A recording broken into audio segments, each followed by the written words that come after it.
అందరికీ నమస్కారం. హలో జనసేన చలో కొండగట్టు అంజన్న సన్నిధికి జనసేనాని. తేదీ 3/1/2026 అనగా శనివారం రోజున కొండగట్టులోని శ్రీ ఆంజనేయ స్వామి వారి సన్నిధికి జనసేన పార్టీ అధ్యక్షులు ఆంధ్రప్రదేశ్ రాష్ట్ర ఉప ముఖ్యమంత్రి వర్యులు శ్రీ పవన్ కళ్యాణ్ గారు విచ్చేయనున్నారు. గతంలో కొండగట్టు అంజన్న స్వామిని దర్శించుకున్న సందర్భంలో ఆలయ బోర్డు సభ్యులు, అధికారులు భక్తులకు సరిపడే దీక్ష విరమణ మండపాలు లేవు అని, మీ తరపున ఒక మండపాన్ని ఏర్పాటు చేయాలని శ్రీ పవన్ కళ్యాణ్ గారిని కోరడం జరిగింది.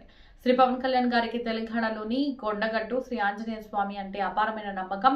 ఇచ్చిన మాట ప్రకారం కంటే ఇంకా పెద్ద ఎత్తున చేయాలన్న సంకల్పంతో ఎంతో అధ్యయనం చేసిన ఆంధ్రప్రదేశ్ రాష్ట్ర ఉప ముఖ్యమంత్రి వర్యులు శ్రీ పవన్ కళ్యాణ్ గారు తిరుమల తిరుపతి దేవస్థానం టీటీడీ బోర్డు ఆధ్వర్యంలో కొండగట్టు శ్రీ ఆంజనేయ స్వామి వారి ఆలయంలో భక్తుల అవసరాల నిమిత్తం కొరకు 2000 మంది భక్తులకు సరిపడే దీక్షా విరమణ మండపం మరియు 96 గదుల సత్రం నిర్మాణానికి 35.19 కోట్ల వ్యయంతో టీటీడీ బోర్డు ఆధ్వర్యంలో నిధులను ఆమోదం చేయించారు.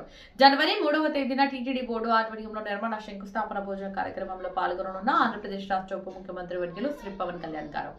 పూజా కార్యక్రమాల అనంతరం శ్రీ పవన్ కళ్యాణ్ గారి ప్రసంగం ఉంటుంది. ఈ యొక్క కార్యం జనసేన పార్టీ నాయకులకు, వీర మహిళలకు, పార్టీ శ్రేణులందరికీ ఎంతో సంతోషకరమైన విషయంగా భావించి కావున తెలంగాణ ఉమ్మడి 10 జిల్లాల్లో మరియు గ్రేటర్ హైదరాబాద్ లోని జనసేన పార్టీలో వివిధ పదవులలో ఉన్న నాయకులు, వీర మహిళలు మీరందరూ మీ నియోజకవర్గంలో నుండి పార్టీ శ్రేణులు అందరూ పాల్గొనేలా పూర్తి బాధ్యత తీసుకుని ఈ యొక్క మెసేజ్ ను అందరికీ తెలియపరిచి అందరూ పాల్గొనేలా బాధ్యత వహించాలని రాష్ట్ర నాయకత్వం తరపున కోరుతున్నాం.